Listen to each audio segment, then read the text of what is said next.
Hi, I'm Metal Bulletin's Alex Harrison.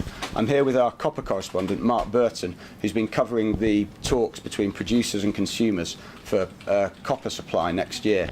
On Monday morning, a couple of hours into the LME seminar, Mark wrote that Codelco, the world's largest producer of copper, had settled premiums for next year at $112 per tonne. Mark, were there any surprises in the negotiations this year?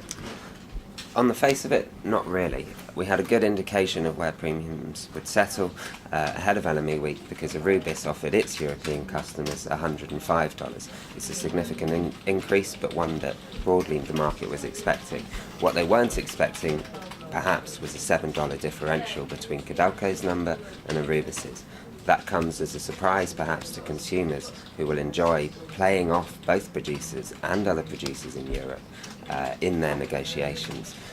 It gives them latitude in benchmark premium negotiations that they haven't had for some time.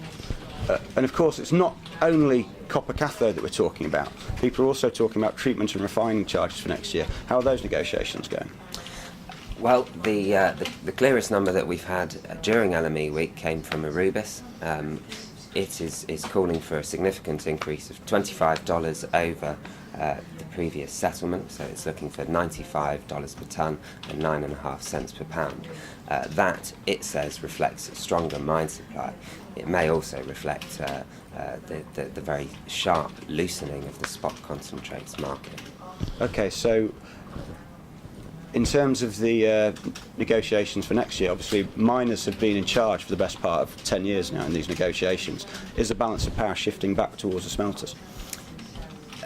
In one sense it looks that way, and in the last few months what we've seen is mine supply coming online, but also smelters shutting down for maintenance campaigns, which in the spot market has resulted in a very dramatic increase in TCRCs. That makes life more comfortable for smelters, certainly.